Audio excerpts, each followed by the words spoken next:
Hello everyone. In the previous module, we had gone through concept of determinant, how we can evaluate determinant in case of 2 by 2 matrices and 3 by 3 matrices. Now, in this particular content, in this particular module, we are going to discuss properties of determinant.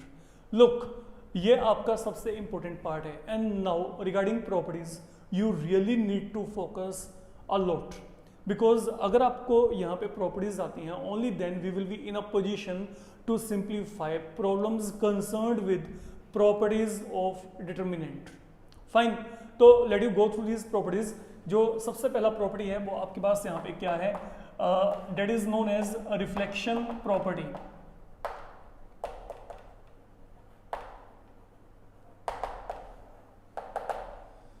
तो what does reflection properties says, ये यहां पे क्या है, look, ये है कि value of a determinant remains same if we interchange row and column.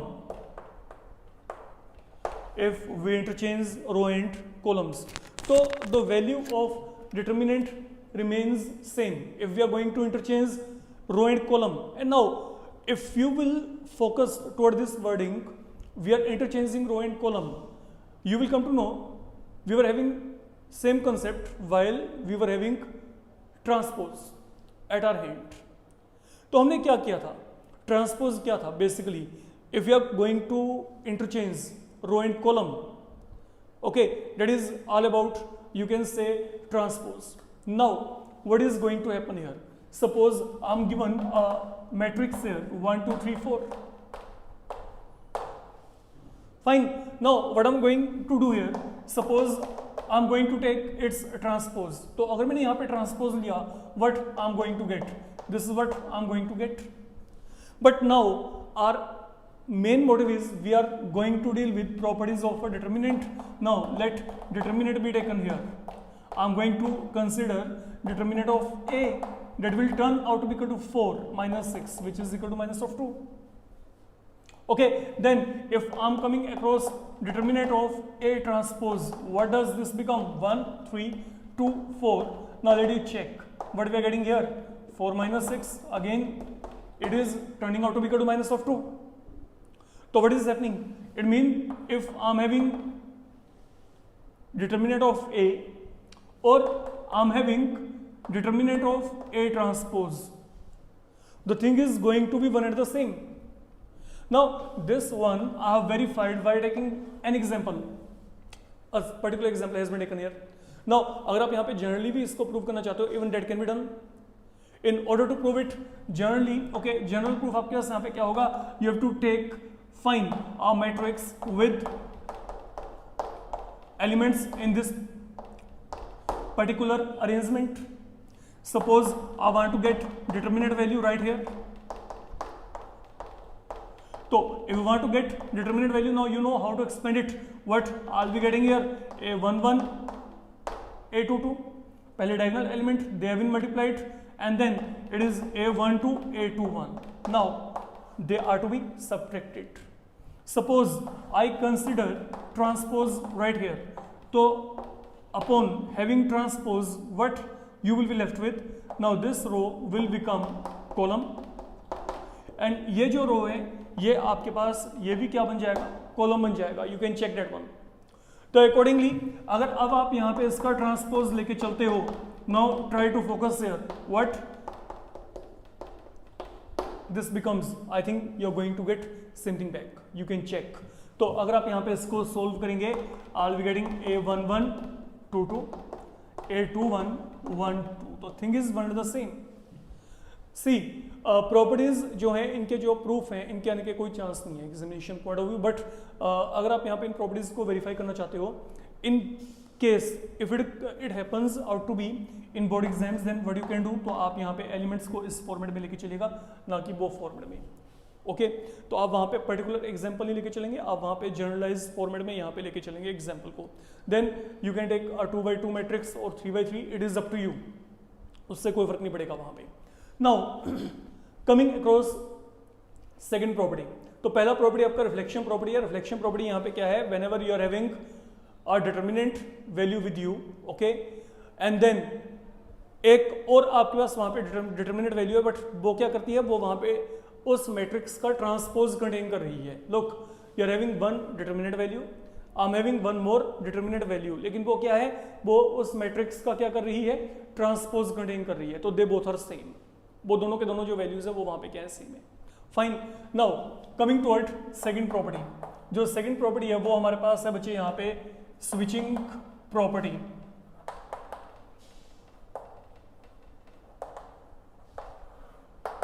Now what I mean by switching property? Now switching का मतलब क्या है, स्विच, हमने स्विच करना है। स्विचिंग का मतलब अब यहाँ पे इसको समझो, what I can say on the whole, look, if we interchange any two adjacent row or column of a determinant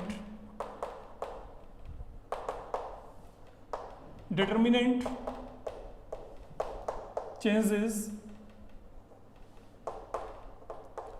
its sign। तो डिटर्मिनेंट ने अपना जो वैल्यू है, ओके, वो वहां पे चेंज कर लेना है, उसका साइन चेंज हो जाएगा। Now what I mean by this thing, let we come across few examples here, तो अब तभी आपको यह समझाएगा। देखो, पहले हम यहाँ पे 2x2 की बात करते हैं। इन case of 2x2 matrix, suppose मेरे को ये कोई भी एक मैट्रिक्स दिया गया जिसका मेरे को डिटर्मिनेंट वैल्यू निकालना है, ओके, यू नो यहाँ पे इसका डिटर्मिनेंट वैल्यू क्या आएगा, -2 आ जाएगा। 4 - 6 will turn out to be equal to -2।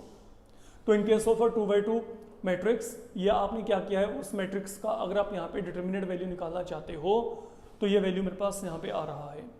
अब स्विचिंग प्रॉपर्टी के अकॉर्डिंग आपने क्या करना है, now you can interchange any two row or column, but condition क्या है, दे शुड बी एडजेसेंट, मतलब साथ साथ में होनी चाहिए, ठीक है। Now what I mean by this thing, look, suppose मैं आपको यहाँ पे कहता हूँ कि मेरे को यहाँ पे ये जो है, ये 1 2 3 4 ये डिटर्मिनेंट यहाँ पे दिया गया है।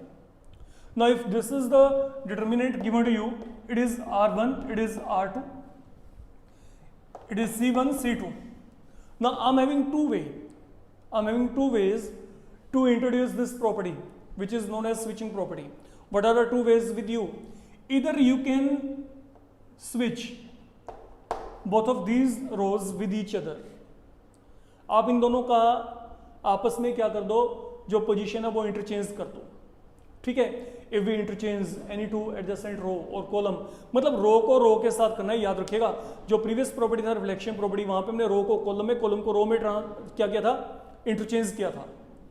रिफ्लेक्शन में we were converting row into column और column into row, but in switching we are interchanging row with row, column with column. Fine, तो यहाँ पे क्या है, मान लो मैंने R1 को R2 के साथ यहाँ पे इंटरचेंज कर दिया, तो इसको मैं यहाँ पे क्या करूंगा, सपोज मैंने इस तरीके से इसको लिखा, it mean I am going to interchange both of them. ये डबल एडेड हैरो का मतलब यहाँ पे ये है। तो जब आप यहाँ पे इसको इंटरचेंज करेंगे, now what does this become, okay, अब इसको चेक करते हैं। मैंने इन दोनों को इंटरचेंज कर दिया, 1 2 यहाँ पे आ गया, 3 4 यहाँ पे आ गया, this is what I can say. तो अब अगर आप यहाँ पे इसको सोल्व करोगे, व्हाट वी विल गेट, 3 × 2 6, 4 × 1 4, तो 6 - 4 will become 2. So what I'm getting here, earlier you were getting negative sign and now I'm getting plus sign. So whenever you are going to interchange any two adjacent row or column of a determinant, the value of determinant will be changing its sign. If earlier it was plus sign, then it will become minus. और अगर ये पहले minus था तो बाद में क्या बन जाएगा, प्लस बन जाएगा। ये बात को आपने समझ के चलना है। फाइन, अब जैसे मैं आपको यहाँ पे कहता हूँ, सपोज मैंने यहाँ पे कॉलम्स को आपस में इंटरचेंज किया होता, if I would have gone through interchanging of columns, then what would have happened here, let you check. Look, ये यहाँ पे क्या है, ये जो C2 है now become C1 and C1 becomes C2। तो accordingly what I will be getting here, again I will be getting 6 - 4 that is equal to 2। You can again check. Fine, answers they have been same, but now their signs they are different from the original one. Okay, जो आपका यहाँ पे ये था. Now ये तो बात होगी 2/2 की. Now what is going to happen if I'm having a 3/3 determinant with me? Okay, अब 3/3 के केस में आपका काम यहाँ पे कैसे चलता है? Look, now suppose मैं यहाँ पे कोई भी एक एग्जाम्पल लेके चलता हूँ and you need to check that one. Suppose I'm having 1 2 3 3 4 5 5 2 3. मैंने ये एक एग्जाम्पल लिया फिलहाल के लिए. Fine. Now in the previous module हमने इसको एक्सपेंड किया था, तो I am not going to explain that one. मैं इसको डायरेक्ट यहाँ पे लिखता हूँ.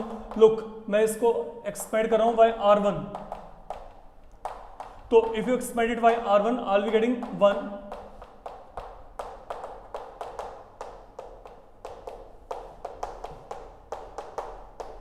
This is what I am going to get. अगर मैंने इसको एक्सपेंड किया बाय मीन ऑफ R1, तो अगर आप यहां पे इसको सोल्व करोगे तो यहां पे क्या आएगा?